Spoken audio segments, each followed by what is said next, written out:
En 1766, un impresor de Londres llamado John Spilsbury tuvo una curiosa idea. Cogió el mundo y lo cortó. El mapa diseccionado de Spilsbury fue el primer rompecabezas del mundo. A mediados del siglo XVIII, quitando o poniendo las pocas piezas que faltaban, el mundo había sido descubierto. Ahora, con el mundo a su disposición, los británicos georgianos viajarían bajo tierra y sobre ella, a través de océanos y continentes, para descubrir la riqueza que alimentaría una revolución. Esta revolución daría lugar al mundo material moderno y empezó en un lugar muy peculiar, en las mesas de té de la Inglaterra georgiana.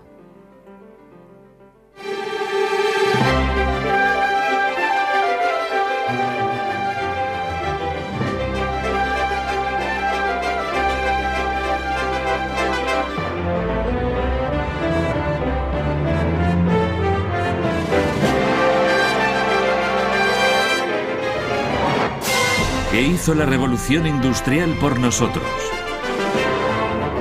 El mundo material. A principios del siglo XVIII, los británicos se habían vuelto, muy materialistas. Ansiaban productos exóticos, azúcar, porcelana, algodón fino, pero era el té lo que particularmente les apetecía. Esta antigua infusión china apareció por primera vez en las mesas británicas en 1657. A la gente con gusto de mediados del siglo XVIII nada le apetecía más que sorber esta importación oriental endulzada con azúcar caribeño. Lo bebían en la mejor porcelana china y vestidos con algodones de la India, incluso con calicós y telas de chins. Esto era la buena vida y todo el mundo quería un sorbo. Cómo este sueño se hizo realidad es una de las más fascinantes aventuras de la historia británica. Fue una aventura animada por la búsqueda de riqueza y empieza bajo tierra con la riqueza mineral escondida en lo profundo de la tierra, de la cual lo más importante es el hierro. El hierro sale del suelo como mineral de hierro. Aquí tengo un trozo. El caso es que para hacer hierro con esto uno tiene que fundirlo, es decir, calentarlo a muy alta temperatura para quitarle el oxígeno que contiene. Los herreros usaban carbón vegetal, pero en el siglo XVIII se estaba agotando. Probaron con carbón, pero el carbón contiene sulfuro que al calentarse con el mineral de hierro hace que el metal resultante sea quebradizo y sin utilidad. Parecía que el carbón no era la solución, pero un hombre creyó que sí. Tuvo la idea acertada en el lugar adecuado. Aquí, en Coalbrookdale, en Shropshire, se pueden encontrar el mineral de hierro y el carbón con mucha proximidad. Y esto es exactamente lo que el maestro herrero cuáquero Abraham Davy estaba buscando. Con esto supo poner los cimientos del mundo material moderno.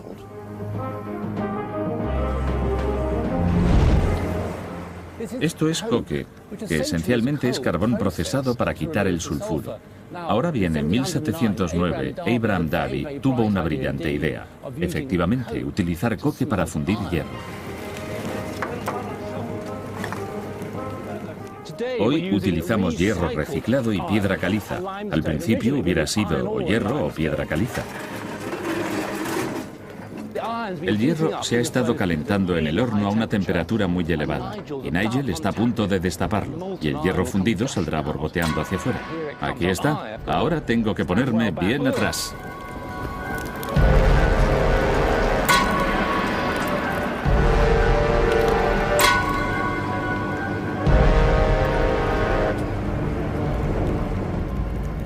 Esto es un molde cerdo en el que se formó el cerdo de hierro. Lo llaman cerdo por una razón muy sencilla. Se parece bastante a una cerda con cerdos pequeños alimentándose de ella.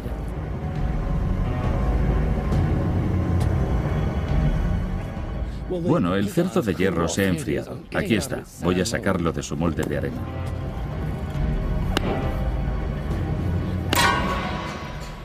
Y aquí está. Hierro bueno, fuerte, utilizable, justo como lo habría hecho Abraham Davy. El hierro fundido con coque de Davy se convertía en cazos y sartenes resistentes y baratos para todos. Las nuevas técnicas mejoraron la calidad y redujeron el coste del hierro. En 50 años, Coalbrookdale llegó a ser uno de los lugares más industrializados de la Tierra. Inglaterra se volvió de hierro y nadie estaba más loco por el hierro que John Wilkinson, el loco del hierro. Fue uno de los propietarios fundadores de Broseley, cerca de Coalbrookdale. En realidad, si algo se podía hacer de hierro, el loco del hierro lo hacía. Tuvo un papel clave en la construcción del primer puente de hierro y construyó vías de tren de hierro, barcos de hierro, incluso edificios de hierro. La gente le veía como un soñador. Se equivocaba. Los maestros herreros del siglo XVIII como Wilkinson y Davy pusieron los cimientos de nuestro mundo metálico moderno. Más metal significaba más minerales y extraerlos estaba resultando un problema. Gran parte de la riqueza mineral de Inglaterra se halla en lo profundo de la tierra, en minas continuamente inundadas, como esta mina de estaño en Cornualles.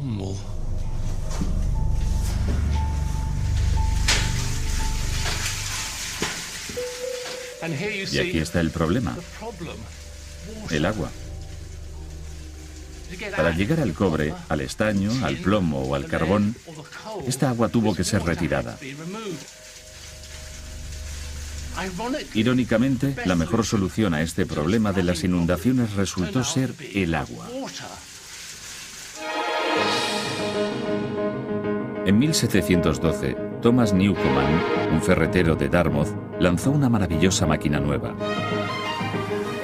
El primer motor atmosférico de Newcomen fue instalado cerca de esta moderna reconstrucción en Dudley, en los Midlands occidentales. Se llamó motor atmosférico porque utilizaba la presión de la atmósfera para crear energía y movimiento. Este modelo muestra los principios por los cuales el motor funcionaba, de manera bastante básica. Este tarro de cristal representa el cilindro y esta jeringa de aquí, el pistón, el verdadero motor. El pistón está dentro del cilindro, pero para nuestro objetivo está aparte. Ahora llenamos el tarro con vapor. Al no ser de hierro fundido, sino de cristal, podemos ver cómo entra el vapor y parece que va bastante bien. Cerramos el tarro de forma que el vapor quede encerrado dentro. Bien, ahora voy a rociar el tarro con agua fría. El vapor que hay dentro se ha condensado. Ahora el vapor condensado ocupa menos espacio que el vapor, de forma que se ha creado un vacío parcial dentro del cilindro. Este vacío produce una presión atmosférica que empuja el pistón hasta arriba. Aquí se para, casi forzado, por la presión atmosférica del exterior. Así es como esta increíble máquina usaba agua y calor para crear movimiento y energía. Casi fantástico para la época.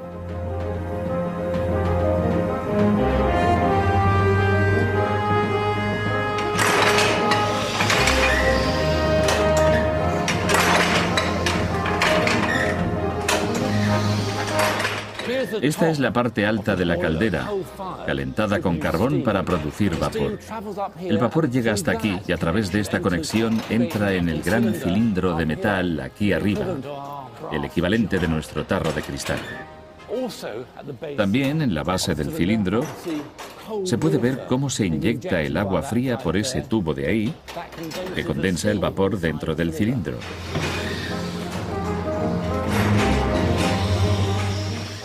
El pistón baja, tira del enorme extremo de la viga hacia abajo. Esa es la acción que hace funcionar la bomba, sacando el agua de la profundidad de la mina. Es algo realmente increíble.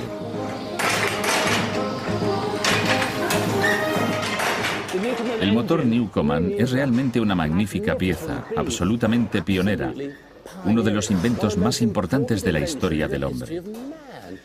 Fue una nueva fuente de energía. Hizo que fuera posible tener acceso a estos minerales, estaño y carbón, inundados en lo profundo de la Tierra. Casi se puede afirmar que sin este motor la revolución industrial nunca hubiera existido.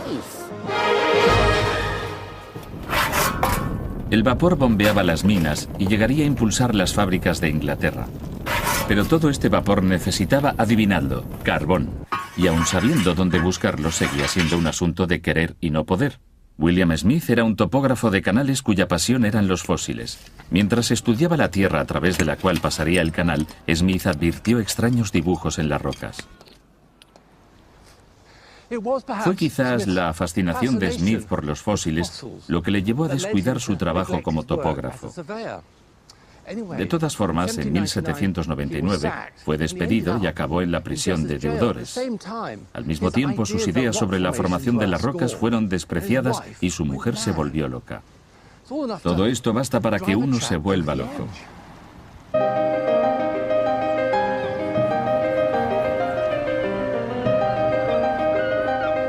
Smith se refugió aquí, en Scarborough, en la costa norte de Yorkshire.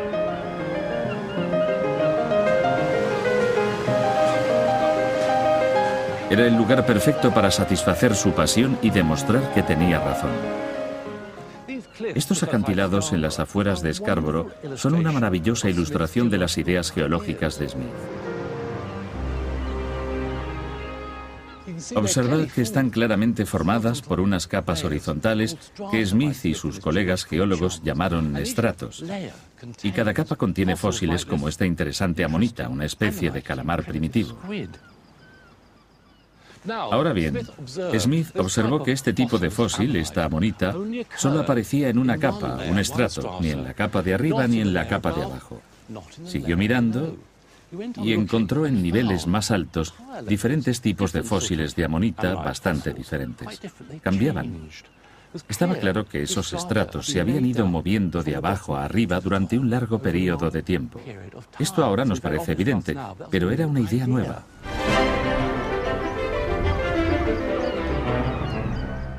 El trabajo de Smith proporcionó la primera evidencia científica de que el mundo se había creado durante millones de años. Y no era algo solo de interés abstracto. Smith reconoció que si las capas, los estratos, siempre aparecen en el mismo orden, entonces era bastante posible predecir lo que hay en la profundidad de la Tierra. Para demostrar su teoría, Smith decidió exponer los fósiles en secuencia cronológica.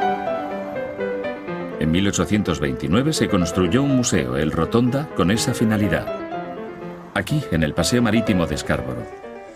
Hoy, el Rotonda alberga una colección de historia local, pero en la época de Smith esto hubiera sido como caminar a través de las eras geológicas. Aquí abajo estaban expuestos los primeros fósiles de una capa del Taika de 165 millones de años. De aquí, en el medio, los fósiles de arcilla de Oxford de 160 millones de años. Y justo aquí, en lo alto, había fósiles de los oolitos de Hambledon de solo 155 millones de años. Y alrededor de todo el Rotonda podéis ver este espléndido friso diseñado por el sobrino de Smith. Muestra los estratos y las capas del tipo que hemos visto en los acantilados del exterior.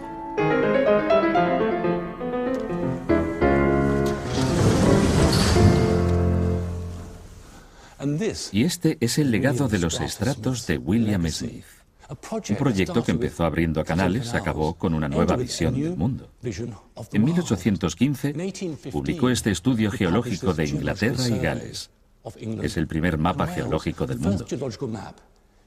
Y con este mapa era posible predecir dónde yacía la riqueza mineral bajo tierra. Es muy conmovedor. Ese hombre trabajando solo, sin recursos, creó una clave para acceder a la riqueza del mundo.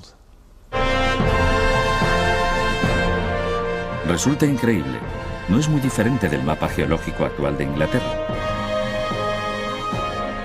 De hecho, el sistema de Smith es utilizado todavía hoy, tanto para encontrar petróleo en Texas como minerales en Marte.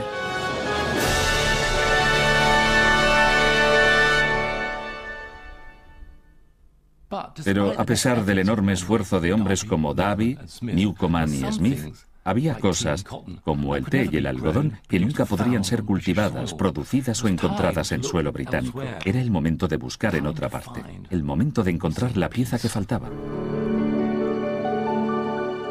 Para los geógrafos georgianos, esa pieza que faltaba era el continente del sur. Algunos creían que para equilibrar la Tierra en el norte y evitar que el mundo cayera, tenía que haber un enorme continente en el sur.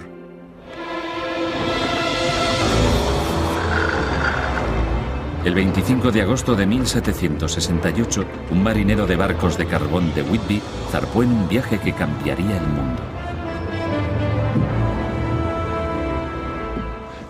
La misión del capitán James Cook era hacer una importante observación astronómica el 3 de junio de 1769 desde la isla de Tahití al sur del Pacífico. Se esperaba que, observando el paso de Venus por delante del Sol, sería posible medir la distancia del Sol a la Tierra. Pero había otra agenda secreta. Instrucciones secretas del almirantazgo ordenaron a Cook que zarpara en busca del legendario continente del sur. Esta fue una misión materialista. Su objetivo: nuevas colonias, mercancías, mercados.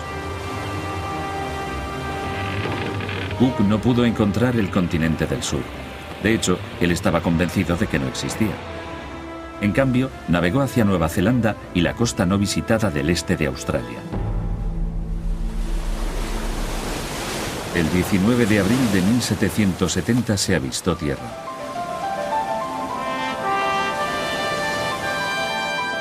Mientras Cook inspeccionaba la costa, el botánico Joseph Banks registró la vida de plantas y animales en la costa. Tan rica era la vida que encontró aquí que la llamó Botany Bay. Estos dibujos nos muestran algunas de las cosas que vieron. Esta extraña planta peluda era bastante nueva, se llama Banksia, como Banks, claro. Y este dibujo es una fugaz visión de un canguro. Banks estaba particularmente fascinado por las plantas, que consideraba que tendrían una aplicación práctica o económica al volver a casa.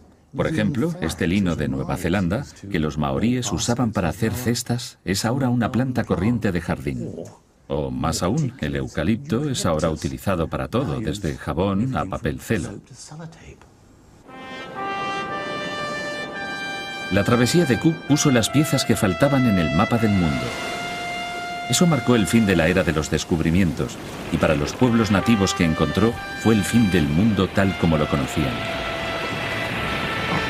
También sembró las semillas de la moderna economía global. Y fue Banks, el botánico de a bordo, quien ayudó a esta economía a florecer. A su regreso se convirtió en el primer director no oficial del Jardín Botánico del Rey en Kew. He venido a Kew para conocer a un historiador de plantas, el Dr. Toby Musgrave. Toby, ¿qué hizo Banks aquí en realidad? Lo que hizo fue ver los beneficios económicos de instalar plantaciones. El Imperio Británico se estaba expandiendo. Teníamos todas esas colonias, así que dijo, ¿por qué no ponemos plantaciones en todas esas colonias? Cogemos las plantas de A y las trasladamos a B y podemos ganar mucho dinero. Esto realmente era una gran idea. Así que él vio todo el potencial del imperio como un lugar adecuado para recoger y cuidar plantas. Envió a grupos de hombres llamados los cazadores de plantas, esos charlados que dieron la vuelta al mundo. Norteamérica, Sudamérica, Australia, y volvieron con todas estas plantas. Algunas son muy bonitas, son plantas de jardín, como los geranios, que son estupendos, son sudafricanos. Tenemos cosas como la cola de macaco, que vino de Chile. Una de las áreas en las que Banks veía un gran potencial era el té, esta planta de aquí. Ah, esta de aquí. El té en esa época era una mercancía muy valiosa. China tenía el monopolio, así que la gente de aquí lo adulteraba con hierro. Lo rellenaban con caca de oveja y toda clase de pequeñas porquerías. ¿En serio? Sí, sabía fatal, seguro. Pero eso es porque al ser tan valioso aumentaban el peso, probablemente. Era como un truco. Totalmente. Así que Banks dijo, bueno, ¿por qué no quitamos al hombre del medio? Hay que conseguir té y cultivarlo nosotros. No pudo conseguirlo en China, pero llegó a conseguir algunas plantas de la India. En 1850 montó una industria de té en la India. Así que toda esta maravillosa especie de belleza al final se mueve por el comercio. Oro verde. Oro verde, sí. Pero el cultivo más rentable de todos no era verde, era blanco, algodón. Cultivando algodón en plantaciones coloniales, utilizando el trabajo de esclavos, este lujo exótico pasaría a ser un básico de todos los días. Desde América y las Indias occidentales, el algodón se llevaba a Liverpool y a través de un canal a molinos como el de Quarry Bank, cerca de Style. Quarry Bank es ahora un museo y Val Bryan es su experta en historia textil. Esto es algodón en su estado natural, ¿verdad? Son las bolas de algodón de donde se cogen para tener este algodón rústico. Y cuando el algodón apareció, realmente no sabíamos cómo prepararlo, así que lo tratábamos igual que la lana. De ahí viene la expresión lana de algodón. Lana de algodón, sí, claro. El algodón se cogía y se hilaba formando un hilo largo y fino. Para tejer la tela, luego se ponía en una lanzadera y se lanzaba por delante y por detrás entre el hilo ensartado en el telar. Pero tejer era un trabajo incómodo. El tejedor necesitaba unos brazos largos para lanzar y recoger la lanzadera a través de la extensa pieza de material. Ah, y este es el problema, básicamente. Así es, se cae al suelo porque tus brazos no son bastante largos. En 1733, un tejedor llamado John Kay sacó una patente de un aparato que tendría resultados espectaculares. En lugar de lanzar la lanzadera a mano, Kay puso la lanzadera en una caja. Cuando el tejedor tiraba de un palo, un martillo golpeaba la lanzadera a través de los hilos. Se llamó la lanzadera voladora. Y esto, por supuesto, es, en teoría, mucho más rápido, ¿verdad? Sí, lo es. Sí, incluso un aficionado como yo podría comprender que esto es un avance enorme. La lanzadera voladora es absolutamente increíble. Pero mientras los hombres tejían más tela, las mujeres no podían seguir el ritmo. Afortunadamente para ellas, en 1764, otro tejedor llamado James Hargreaves se dio cuenta de que una rueda podía estar unida a varios usos. La llamó Spinning Jenny, que era como la máquina de hilar. La legendaria Spinning Jenny. Nunca imaginé que vería una en realidad. Quiero decir, una máquina para producción masiva de hilo, ¿es eso, verdad? Sí, porque ahora tienes a una persona hilando 16 hilos. Y seguramente esto se iba ampliando uniformemente. Podían ser 20, 40 o 60. Sí, se perfeccionó con más y más usos. Realmente es ahora cuando desaparece el hilado del sistema campesino. Por eso existen molinos como el edificio de Quarry Bank. Es el principio del mundo moderno, producción en masa.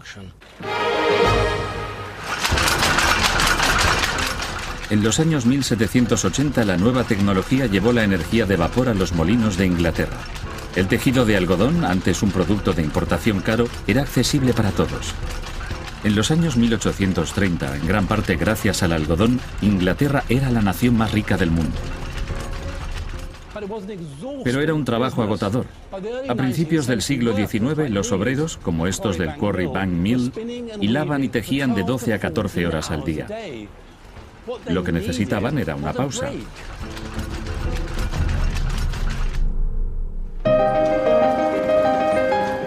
La pausa del té, con su azúcar y agua hervida libre de gérmenes, mantenía a los obreros sanos y los telares tejiendo.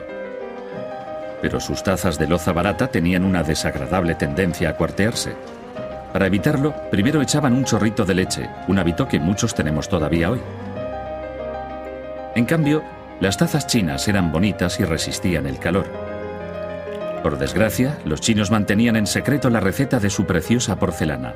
Un secreto que los alfareros británicos estaban decididos a descubrir. Esto es una arcilla china. Pero esto no es China. Esto es Cornualles. Debajo de Cornualles yacen espesas capas de granito. Durante millones de años se han ido descomponiendo en un polvo fino como de tiza que simplemente se lava de la roca. Se llama kaolin por una serie de acantilados de China. Hoy la arcilla china se utiliza para todo, desde dentífrico hasta revistas, y es el segundo producto británico más exportado. Incluso se lo vendemos a China. Y el hombre que lo descubrió fue un curioso químico cuáquero llamado William Cookworthy. Estaba obsesionado con encontrar el secreto de la verdadera porcelana china.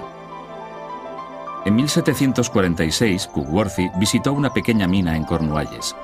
La mina utilizaba una máquina Newcomen para prevenir inundaciones. Cuando los hornos de la máquina necesitaban un apaño, los obreros les ponían parches utilizando una arcilla local con curiosas propiedades. Cookworthy estaba intrigado. Vino aquí, a Trigorin Hill, cerca de Helston, para ver el origen de esa arcilla. Este es uno de los pozos de donde venía la arcilla. Increíble. Cookworthy había encontrado el ingrediente que faltaba para una porcelana realmente fuerte justo aquí, en Cornualles. Cookworthy se llevó su arcilla china a casa y empezó a experimentar. En 1768 produjo la primera pieza de genuina porcelana inglesa. Su descubrimiento fue aprovechado por alfareros como Wedgwood, Spout y Coffley aquí en Colport, cerca de Colrookdale. Aquí tenemos la arcilla china, se llama kaolin, ¿verdad? Y voy a echar un poco, es muy fina. Esto por supuesto era la base de la porcelana, ¿verdad? Sí. ¿Y con qué está mezclado? Le añadimos lo que se conoce como piedra china, que es un material muy parecido. Los molemos juntos para hacer un polvo muy fino de esta consistencia y luego lo mezclamos con agua para hacer un líquido espeso, suave que echamos y que se conoce como barbotina. Y está aquí dentro, ¿no? Efectivamente, hay que mezclarlo bien. Comprobar que es una mezcla suave y agradable. Y yo ahora lo vierto. Dentro del molde. El exceso de barbotina se vierte fuera y lo que queda se deja secar una hora. Aquí está. Adherido por la parte del yeso tenemos este casi maravilloso bol con forma de taza de té. Ahí lo tienes. Kate, este objeto tan delicado ahora hay que ponerlo al fuego, así que nos vamos al horno. Efectivamente. Después de una semana en el horno, se decora la taza. Desde los años 1750 se sustituyó el pintado a mano por la impresión con calcos. Se grababa un diseño en una plancha de cobre, se cubría de tinta y se usaba para imprimir cientos de calcos. Usando esto, los fabricantes podían producir en masa porcelana china decorada, incluso imitaciones de diseños chinos. Como el modelo Willow, creado en los años 1790 por Spout. Después de otra semana en el horno, la taza se vidria y se vuelve a poner al fuego. Es fantástico, qué cosa tan bonita. Y supongo que esto hizo que cosas bonitas como esta fueran accesibles para una mayor parte de la sociedad en el siglo XIX. Estas eran mucho más baratas. Mucho más baratas que pintadas a mano. Es una cosa preciosa. Estoy muy orgulloso de haber participado al hacerla. Gracias a la producción en masa y a la mecanización, cosas que antes eran disfrutadas por una selecta minoría, como el té, el algodón y la porcelana, eran ahora accesibles para todos.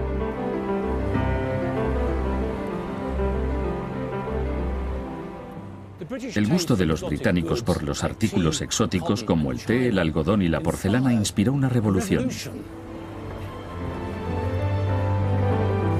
Y hoy, prácticamente todo lo que ponéis en el carro de la compra, desde revistas ilustradas hechas con arcilla china, al té y los paños de cocina, incluso el mismo carro metálico de la compra, todo está ahí gracias a que los georgianos desearon la buena vida. Gracias a nuestra mezcla única de riqueza mineral, ingeniosos industriales y apetitos insaciables, Inglaterra había hecho el mundo material moderno.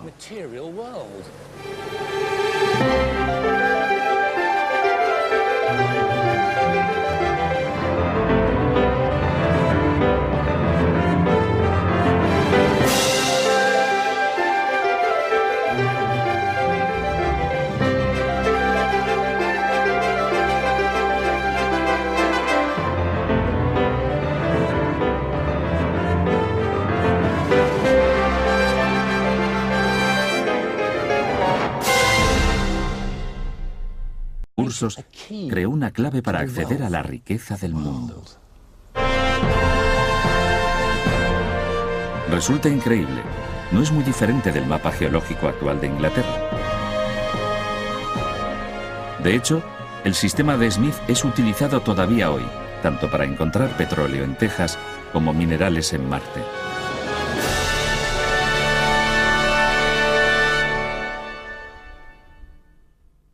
Pero a pesar del enorme esfuerzo de hombres como Davy, Newcomen y Smith, había cosas, como el té y el algodón, que nunca podrían ser cultivadas, producidas o encontradas en suelo británico. Era el momento de buscar en otra parte, el momento de encontrar la pieza que faltaba.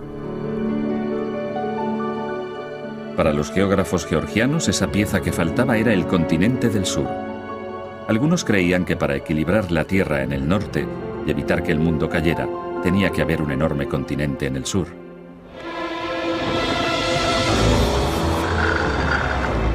El 25 de agosto de 1768, un marinero de barcos de carbón de Whitby zarpó en un viaje que cambiaría el mundo. La misión del capitán James Cook era hacer una importante observación astronómica el 3 de junio de 1769 desde la isla de Tahití al sur del Pacífico. Se esperaba que observando el paso de Venus por delante del Sol, sería posible medir la distancia del Sol a la Tierra.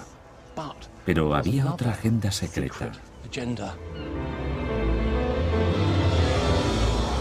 Instrucciones secretas del almirantazgo ordenaron a Cook que zarpara en busca del legendario continente del sur. Esta fue una misión materialista. Su objetivo, nuevas colonias, mercancías, mercados. Cook no pudo encontrar el continente del sur. De hecho, él estaba convencido de que no existía. En cambio, navegó hacia Nueva Zelanda y la costa no visitada del este de Australia. El 19 de abril de 1770 se avistó tierra.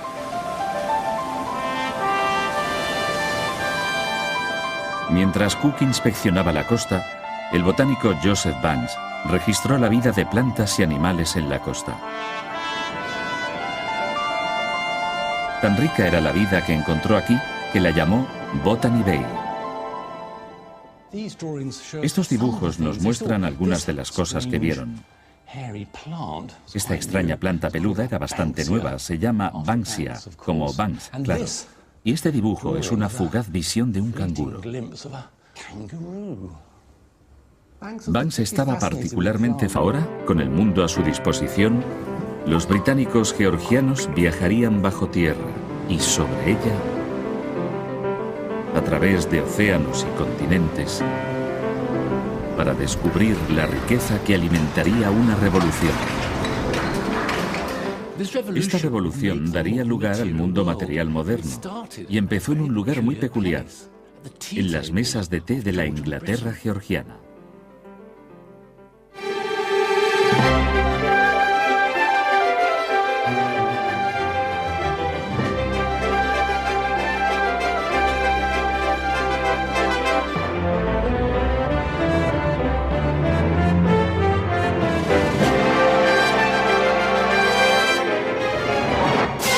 ¿Qué hizo la revolución industrial por nosotros?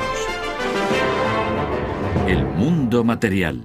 A principios del siglo XVIII, los británicos se habían vuelto, muy materialistas. Ansiaban productos exóticos, azúcar, porcelana, algodón fino, pero era el té lo que particularmente les apetecía. Esta antigua infusión china apareció por primera vez en las mesas británicas en 1657. A la gente con gusto de mediados del siglo XVIII nada le apetecía más que sorber esta importación oriental endulzada con azúcar caribeño. Lo bebían en la mejor porcelana china y vestidos con algodones de la India, incluso con calicós y telas de chins. Esto era la buena vida y todo el mundo quería un sorbo. Cómo este sueño se hizo realidad es una de las más fascinantes aventuras de la historia británica. Fue una aventura animada por la búsqueda de riqueza y empieza bajo tierra con la riqueza mineral escondida en lo profundo de la tierra, de la cual lo más importante es el hierro. El hierro sale del suelo como mineral de hierro. Aquí tengo un trozo. El caso es que para hacer hierro con esto uno tiene que fundirlo, es decir, calentarlo a muy alta temperatura para quitarle el oxígeno que contiene. Los herreros usaban carbón vegetal, pero en el siglo XVIII se estaba agotando. Probaron con carbón, pero el carbón contiene sulfuro que al calentarse con el mineral de hierro hace que el metal resultante sea quebradizo y sin utilidad. Parecía que el carbón no era la solución, pero un hombre creyó que sí. Tuvo la idea acertada en el lugar adecuado. Aquí, en Coalbrookdale, en Shropshire, se pueden encontrar el mineral de hierro y el carbón con mucha proximidad. Y esto es exactamente lo que el maestro herrero cuáquero Abraham Davy estaba buscando. Con esto supo poner los cimientos del mundo material moderno.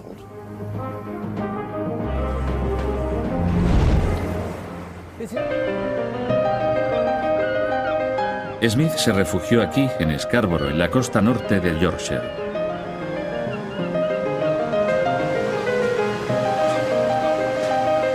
Era el lugar perfecto para satisfacer su pasión y demostrar que tenía razón. Estos acantilados en las afueras de Scarborough son una maravillosa ilustración de las ideas geológicas de Smith. Observad que están claramente formadas por unas capas horizontales que Smith y sus colegas geólogos llamaron estratos. Y cada capa contiene fósiles como esta interesante amonita, una especie de calamar primitivo. Ahora bien, Smith observó que este tipo de fósil, esta amonita, solo aparecía en una capa, un estrato, ni en la capa de arriba ni en la capa de abajo. Siguió mirando y encontró en niveles más altos diferentes tipos de fósiles de amonita bastante diferentes. Cambiaban. Estaba claro que esos estratos se habían ido moviendo de abajo a arriba durante un largo periodo de tiempo. Esto ahora nos parece evidente, pero era una idea nueva.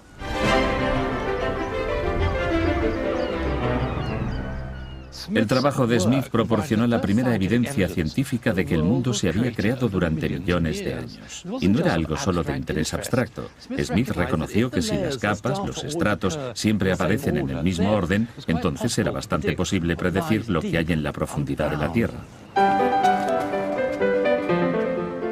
Para demostrar su teoría, Smith decidió exponer los fósiles en secuencia cronológica. En 1829 se construyó un museo, el Rotonda, con esa finalidad. Aquí, en el Paseo Marítimo de Scarborough. Hoy, el Rotonda alberga una colección de historia local, pero en la época de Smith esto hubiera sido como caminar a través de las eras geológicas. Aquí abajo estaban expuestos los primeros fósiles de una capa deltaica de 165 millones de años. De aquí, en el medio, los fósiles de arcilla de Oxford de 160 millones de años. Y justo aquí, en lo alto, había fósiles de los oolitos de Hambledon de solo 155 millones de años. Y alrededor de todo el Rotonda podéis ver este espléndido friso diseñado por el sobrino de Smith. Muestra los estratos y las capas del tipo que hemos visto en los acantilados del exterior.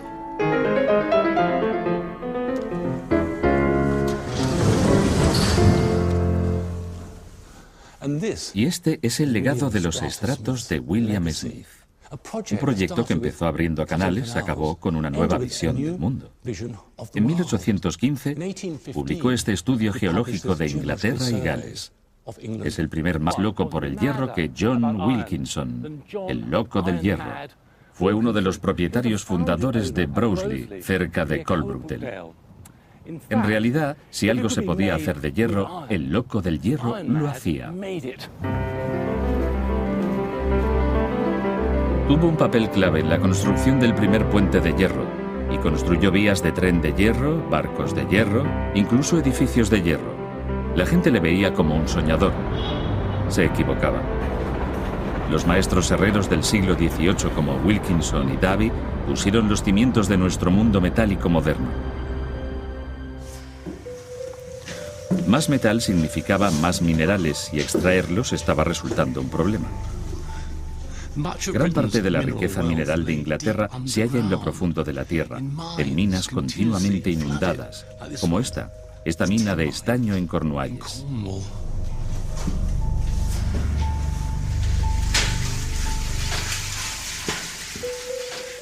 Y aquí está el problema: el agua. Para llegar al cobre, al estaño, al plomo o al carbón, esta agua tuvo que ser retirada. Irónicamente, la mejor solución a este problema de las inundaciones resultó ser el agua. En 1712, Thomas Newcomen, un ferretero de Dartmouth, lanzó una maravillosa máquina nueva. El primer motor atmosférico de Newcomen fue instalado cerca de esta moderna reconstrucción en Dudley, en los Midlands occidentales. Se llamó motor atmosférico porque utilizaba la presión de la atmósfera para crear energía y movimiento. Este modelo muestra los principios por los cuales el motor funcionaba, de manera bastante básica. Este tarro de cristal representa el cilindro y esta jeringa de aquí, el pistón, el verdadero motor. El pistón está dentro del cilindro, pero para nuestro objetivo está aparte. Ahora llenamos el tarro con vapor. Al no ser de hierro fundido, sino de cristal, podemos ver cómo entra el vapor y parece que va bastante bien. Cerramos el tarro, de forma que el vapor quede encerrado dentro. Bien, ahora voy a rociar el tarro con agua fría. El vapor que hay dentro se ha condensado. Ahora el vapor condensado ocupa menos espacio que el vapor, de forma que se ha creado un vacío parcial dentro del cilindro. Este vacío produce una presión atmosférica que empuja el pistón hasta arriba. Aquí se para, casi forzado, por la presión atmosférica del exterior. Así es como esta increíble máquina usaba agua y calor en movimiento. Este modelo muestra los principios por los cuales el motor funcionaba, de manera bastante básica. Este tarro de cristal representa el cilindro y esta jeringa de aquí, el pistón, el verdadero motor. El pistón está dentro del cilindro, pero para nuestro objetivo está aparte. Ahora llenamos el tarro con vapor. Al no ser de hierro fundido, sino de cristal, podemos ver cómo entra el vapor y parece que va bastante bien. Cerramos el tarro, de forma que el vapor quede encerrado dentro. Bien, ahora voy a rociar el tarro con agua fría. El vapor que hay dentro se ha condensado. Ahora el vapor condensado ocupa menos espacio que el vapor, de forma que se ha creado un vacío parcial dentro del cilindro. Este vacío produce una presión atmosférica que empuja el pistón hasta arriba. Aquí se para, casi forzado, por la presión atmosférica del exterior. Así es como esta increíble máquina usaba agua y calor para crear movimiento y energía. Casi fantástico para la época.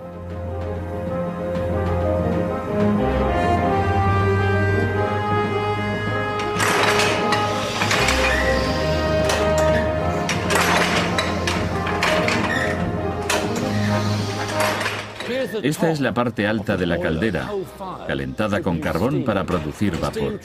El vapor llega hasta aquí y a través de esta conexión entra en el gran cilindro de metal aquí arriba, el equivalente de nuestro tarro de cristal. También en la base del cilindro se puede ver cómo se inyecta el agua fría por ese tubo de ahí, que condensa el vapor dentro del cilindro.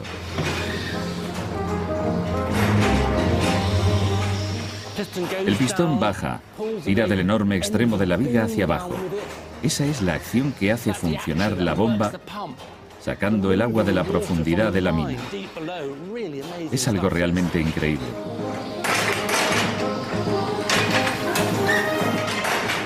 El motor Newcomen es realmente una magnífica pieza, absolutamente pionera, uno de los inventos más importantes de la historia del hombre. Fue una nueva fuente de energía. Hizo que fuera posible tener acceso a estos minerales, estaño y carbón, inundados en lo profundo de la Tierra. Casi se puede afirmar que sin este motor la revolución industrial nunca hubiera existido. El vapor bombeaba las minas y llegaría a impulsar las fábricas de Inglaterra. Pero todo este vapor necesitaba, adivinadlo, carbón. Y aun sabiendo dónde buscarlo, seguía siendo un asunto de querer y no poder. William Smith era un topógrafo de canales cuya pasión era... Muy parecido. Los molemos juntos para hacer un polvo muy fino de esta consistencia y luego lo mezclamos con agua para hacer un líquido espeso, suave que echamos y que se conoce como barbotina. Y está aquí dentro, ¿no? Efectivamente. Hay que mezclarlo bien. Comprobar que es una mezcla suave y agradable. Y yo ahora lo vierto. Dentro del molde. El exceso de barbotina se vierte fuera y lo que queda se deja secar una hora. Aquí está. Adherido por la parte del yeso tenemos este casi maravilloso bol con forma de taza de té. Ahí lo tienes. Kate, este objeto tan delicado ahora hay que ponerlo al fuego, así que nos vamos al horno. Efectivamente. Después de una semana en el horno, se decora la taza. Desde los años 1750 se sustituyó el pintado a mano por la impresión con calcos. Se grababa un diseño en una plancha de cobre, se cubría de tinta y se usaba para imprimir cientos de calcos. Usando esto, los fabricantes podían producir en masa porcelana china decorada, incluso imitaciones de diseños chinos. Como el modelo Willow, creado en los años 1790 por Spout. Después de otra semana en el horno, la taza se vidria y se vuelve a poner al fuego. Es fantástico, qué cosa tan bonita. Y supongo que esto hizo que cosas bonitas como esta fueran accesibles para una mayor parte de la sociedad en el siglo XIX. Estas eran mucho más baratas. Mucho más baratas que pintadas a mano. Es una cosa preciosa. Estoy muy orgulloso de haber participado al hacerla. Gracias a la producción en masa y a la mecanización, cosas que antes eran disfrutadas por una selecta minoría, como el té, el algodón y la porcelana, eran ahora accesibles para todos.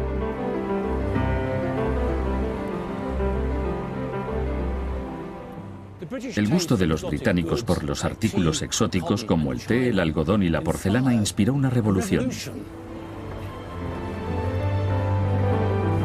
Y hoy, prácticamente todo lo que ponéis en el carro de la compra, desde revistas ilustradas hechas con arcilla china, al té y los paños de cocina, incluso el mismo carro metálico de la compra, todo está ahí gracias a que los georgianos desearon la buena vida. Gracias a nuestra mezcla única de riqueza mineral, ingeniosos industriales y apetitos insaciables, Inglaterra había hecho el mundo material moderno.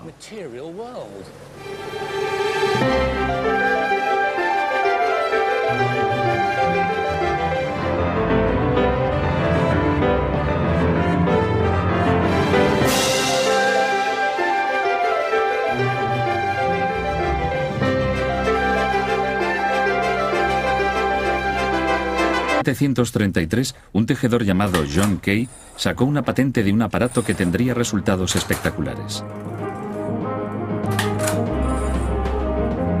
En lugar de lanzar la lanzadera a mano, Kay puso la lanzadera en una caja.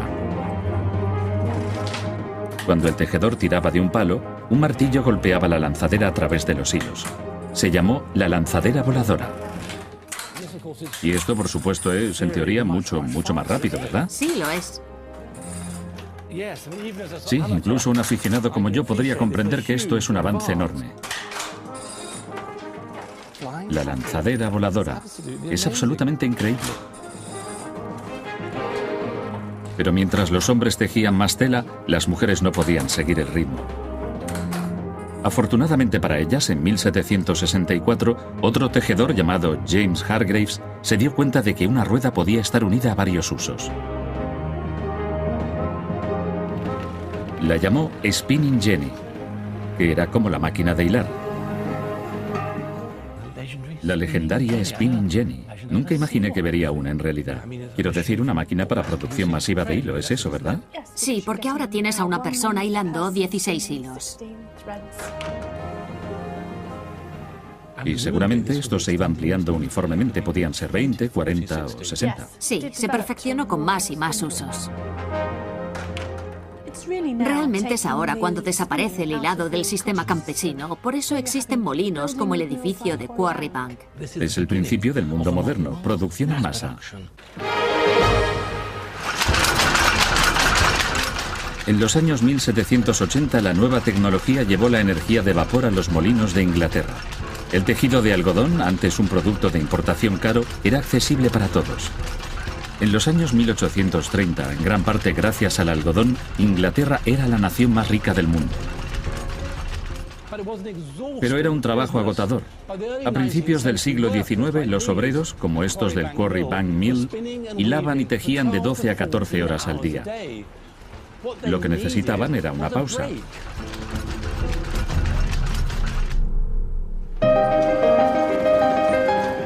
La pausa del té, con su azúcar y agua hervida libre de gérmenes, mantenía a los obreros sanos y los telares tejiendo.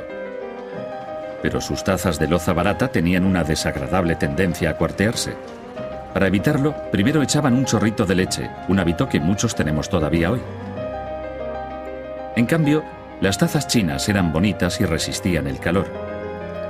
Por desgracia, los chinos mantenían en secreto la receta de su preciosa porcelana, un secreto que los alfareros británicos estaban decididos a descubrir. Esto es una arcilla china.